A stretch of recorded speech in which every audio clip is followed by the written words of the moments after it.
السلام عليكم ورحمة الله وبركاته. ازيكم حبايبي؟ عاملين ايه؟ يا رب تكونوا بخير. اللهم صل وسلم وبارك على سيدنا محمد عدد خلقه ورضا نفسي وزنة عرشي ومداد كلماتي. في البداية كده يا حبيب قلبي، احنا كنا عملنا البلح الأحمر ازاي نحوله لرطب، وخدت الوصفة دي من حد، قناة عاملة البلح ده، قالت ان ازاي ان احنا نحول البلح الأحمر لرطب. تمام، وخدت الوصفة تمام وعملت زيها. انا بعرفه بس المصداقيه، انها المصداقيه اهم من اي شيء. جبت البلح الاحمر وقلت ازاي احوله ايه لرطب. انا عملته معاكم فيديو، قلت لما يرطب هنزله لكم. الصراحه ربنا عشان المصداقيه انا جبت البلح وعملته زي ما هي قالت بالظبط الوصفه.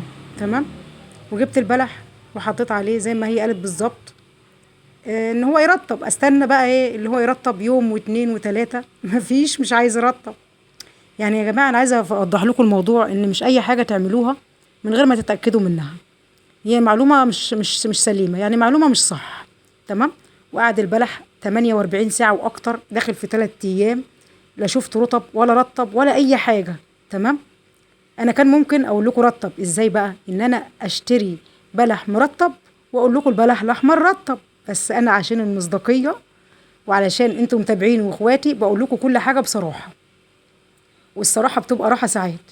والله أنا عملته وقعد معايا يعني كتير وما رطبش. تمام، عملته بخل، وان هو ما يتغسلش ويتعمل بخل من غير ما يتغسل، ونفذته حطيت عليه شويه خل، يا دوبك البلحه تتبل من الخل كده.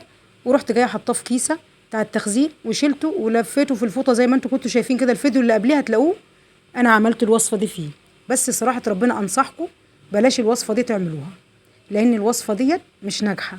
والله سامحها بقى اللي عملت الوصفه وقالت البلح برطب، لان انا عملته اهوت وليه 3 ايام، مش 24 ساعه. ده دخل في 3 ايام.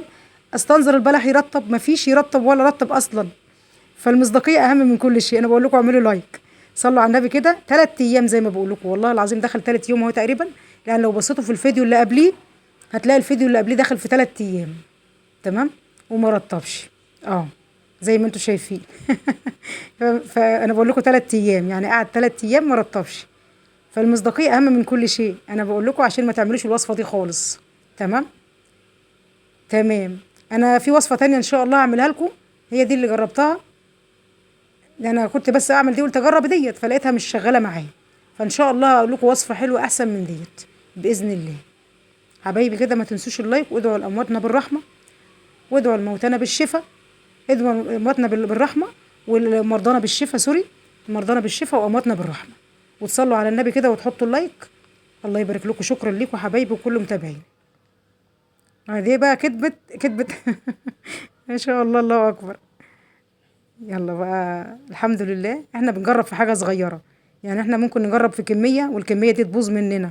تمام، احنا جربنا في حاجه صغيره، فانصحكم ما تجربوش كميه كبيره، علشان الكميه الكبيره ممكن تخسر منكم.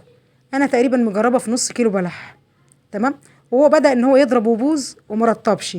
يعني انا عملته وغسلته، عملت مش غسلته وحطيت الخل عليه في الفيديو اللي قبل ده، وبعد ما عملت كده وشيلته ما رطبش، بدأ يبوظ وما يرطبش، يعني يضرب. تمام، هنا بغسله بقى الحمد لله يعني. فانا بحب انزل لكم كل حاجه انا بجربها، وبقول لكم المصداقيه.